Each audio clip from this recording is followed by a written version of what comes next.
Hello दोस्तों, बहुत बहुत स्वागत है आपका आप ही के चैनल में। आज का ये जो नोटिस आया है ये सीआरई की तरफ से आया है। इसमें बहुत बड़ा चेंज हुआ है जो कि एक शॉकिंग न्यूज़ की तरह है। तो इसमें सबसे पहले जो दिया गया था, अब जिस तरह के पहले कोर्स दिया था या जिस तरह का पहला जो सिलेबस था उसमें थोड़ा बहुत चेंज हुआ है। सभी पोस्टों के लिए नहीं हुआ है, बल्कि कुछ कुछ पोस्ट के लिए ही हुआ है। और किसी एम्स में जो है वो थोड़ा बहुत जो वैकेंसी है, जो पोस्ट है वो बढ़ी भी है। तो चलिए देखते हैं कि क्या चेंज हुआ है, कौन से एम्स में जो पोस्ट है वो बढ़ी है।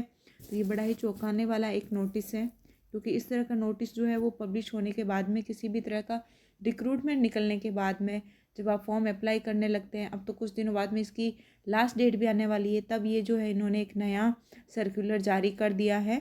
तो जिसमें से सबसे पहले तो सिलेबस और लैंग्वेज की बात करता है, इसमें किसी पोस्ट के लिए क्या चेंज हुआ है।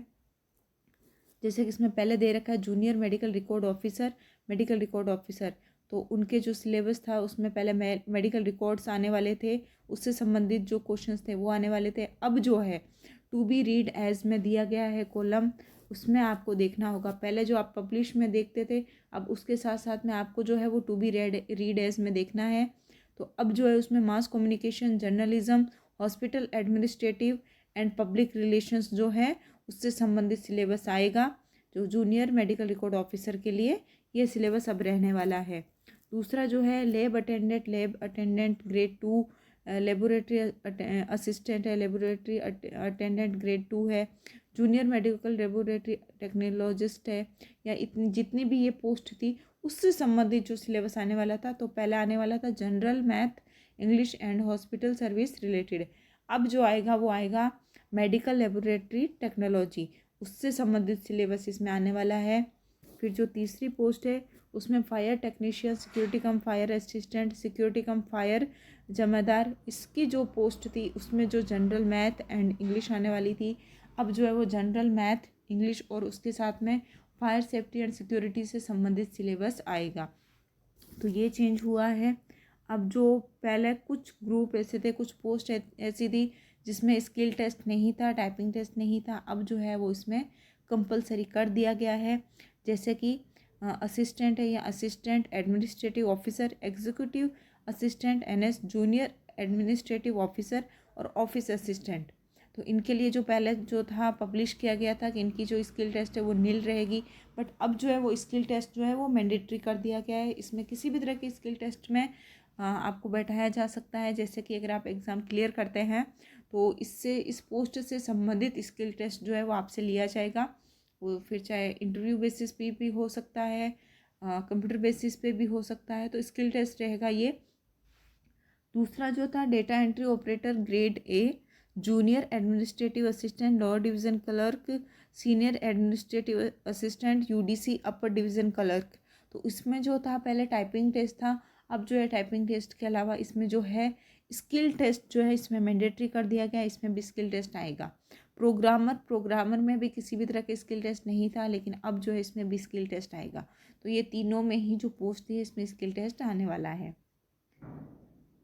फिर जो एम्स भोपाल है उसमें भी जो वैकेंसी निकली थी उसमें भी कुछ करेक्शंस हुए हैं। जैसे कि पहले जो था पोस्ट का नाम चेंज किया गया है, इसमें जूनियर एडमिनिस्ट्रेटिव ऑफिसर की पोस्ट को अब जो है ऑफिस असिस्टेंट एनएस के रूप में जाना जाएगा। फिर स्पीच पैथोलॉजिस्ट, स्पीच थेरेपिस्ट था तो उसमें से स्पीच थेरेपिस्ट को हटा के स्पीच पैथोलॉजिस्ट ही कर दिया गया है। फिर मैनीफोल्ड टेक्नीशियंस, गैस स्टवर्ड और गैस कीपर था, तो इसमें से जो है अब जो है उसको गैस कीपर को हटा दिया गया है और मैनीफोल्ड टेक्नीशियन, गैस स्टवर्ड ही रहेगा। कुछ पोस्ट और थी जिसमें एक जो क्वालिफिकेशन थी उसमें जो है वो चेंजेस हुए हैं। तो ये इसमें चेंजेस के बारे में भी दिया गया है कि पहले जो था BSc degree in speech and hearing from recognised institute university, और डिज़ायरेबल था MSc in speech and hearing, clinical experience in a hospital in the field. But अब जो है उसमें एसेंशियल क्वालिफिकेशंस दे दी गई है कि bachelor in audiology and speech language pathology आपको करनी रहेगी from RCI recognise institute university है और इक्विवेलेंट। तो ये जो है ये कंपलसरी कर दिया गया है। फिर है एम्स पटना की बात करें, इसमें भी चेंजेस हुआ है। इसमें जो है वो एडिशंस ऑफ पोस्ट हुए हैं, कुछ पोस्ट जो है वो और इसमें ऐड हुई है। जैसे कि office store attendant multitasking, AIIMS Patna, not exceeding 30 years age limit दी गई है। पे लेवल जो इनका एक रहने वाला है। और क्वालिफिकेशन की बात करें तो इनका 10th पास या फिर ITI इक्विवेलेंट रहेगा। तो इसमें जो है अब कितनी पोस्ट थी, 6 पोस्ट जो है UR की है। SC की 2 पोस्ट निकली है और टोटल मिला के 8 पोस्ट निकली है, जिसमें सर्विस एक्स सर्विसमैन की भी इसमें दी गई है। तो ये जो है ये अब चेंजेस हुए हैं।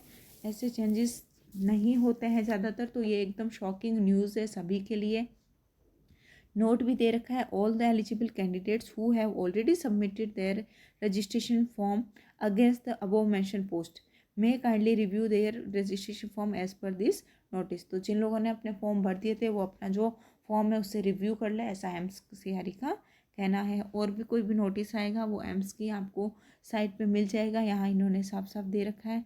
और ये जो था ये बहुत ही शॉकिंग एक जो न्यूज़ थी वो है।